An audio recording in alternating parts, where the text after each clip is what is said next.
In this video, I want to talk a little bit about how to take a nice photo of your taxidermy mount. Whether you're a taxidermist or you're just a client who wants to take nice pictures of your trophies on your wall to share with your friends, this video might be helpful. I am not at all a professional photographer. If you are professional watching this video, you might laugh at my lack of knowledge on the terms. I don't know what aperture and different lenses are. This is meant for the average photo snapper using a cell phone camera. We're only going to be talking about taking pictures with a cell phone in this video, and I am using an iPhone, so if you're a Samsung user, I don't know anything about those settings, but try to follow along. So the general rule is going to be to step back further and then zoom in on your mount versus getting up close. The most frustrating thing to me is when, I have a beautiful mount.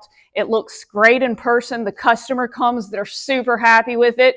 We're viewing it through our eyes. It looks great, and that's what really matters, right? But then they take it home, they snap a photo, they're still happy because it looks great through their eyes, but the photo makes it look like a wet weasel.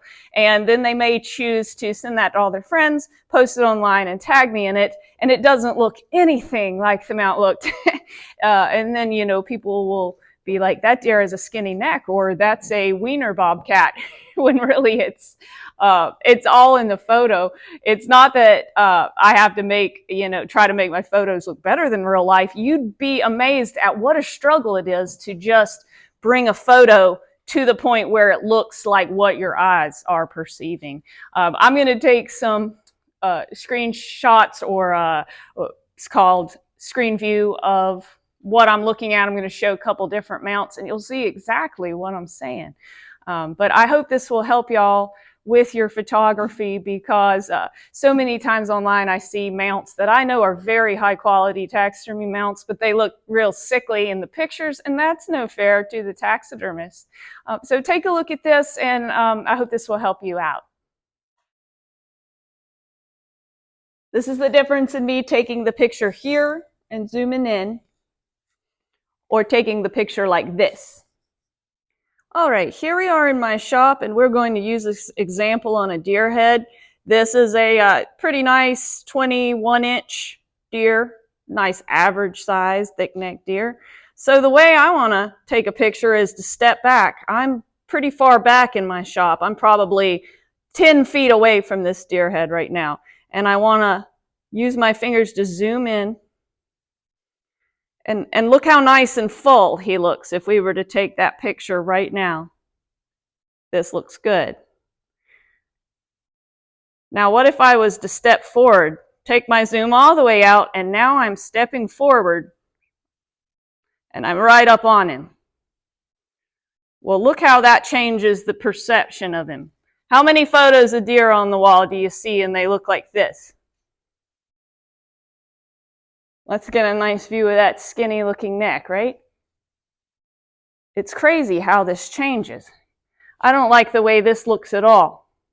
I'm about a foot or two away from the deer right now. Remember, step back, zoom in. That's how he really looks. Okay, let's use this mount over here on the bobcat wall. So I'm backed up right now, and I'm going to zoom in. This is a nice average size bobcat. I really like this pose. I think it's nice and full in the stomach area. Very popular pose here in my shop. And I like how it really fills the cats out. But if we zoom out and just kind of walk right up on him, I assure you he doesn't look like this. He doesn't look like this, but people will take pictures of their mounts and they'll post it like this. That's terrible.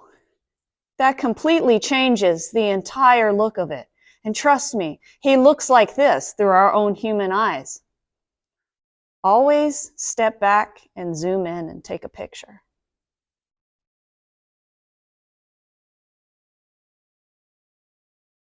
It makes all the difference. Here's a little bit of bonus information, and again, this is iPhone specific, but if you do not have very good ambient lighting, go into your adjustments and you can adjust the brilliance and the brightness. I also like to use the shadows option, and it just brings the brightness level up just a bit. Now, don't get too crazy with adjusting the contrast. It can make the mount look really, really harsh, as you saw right there. If anything, bring your contrast under just a bit. I don't use all these adjustments. I just like to bring the brightness up a bit. I don't mess with the saturation, which will make it look like a very odd color level. But this one called warmth, I find if I just add a little pop of warmth to it, everything tends to look better in a warm lighting versus a cool. And that kind of emulates the different bulbs you might have in your house and what your personal lighting preference is. But these minor modifications can help you bring up the lighting level. So I hope that made any sense. You know, like I said, I'm just snapping pictures with my cell phone out here, but that's what most of us do. So I hope this helps out. You know, in the most recent real life example, I had this client come pick up his elk. It was a really big bodied elk, had a nice huge shoulder and neck, and he was blown away when he walked into the shop. He was very excited.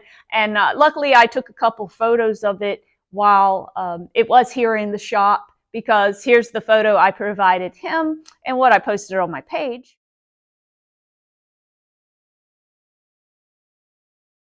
And then I always say to clients, take a photo of it when you get home. I like to see it in people's spaces and see where they hang it or where they set it up. That's fun for me to see its final display place. But what's not so fun is to see the, you know, angle or zoom of the photo just ruin the mount. So he sent me this picture. And I'm just thinking, oh no, because he and I both agreed that it didn't look anything like that. So I hope this just really serves as an example. Let's do our trophies and our mounts justice, and don't let the lens of your camera really mess with those angles. This applies to taking pictures of everything else, whether it's nature, whether it's a selfie of yourself. You know, why do the lenses distort us sometimes? We don't even look like ourselves. So angle is key. And I hope everyone has a great day and learned something from this video.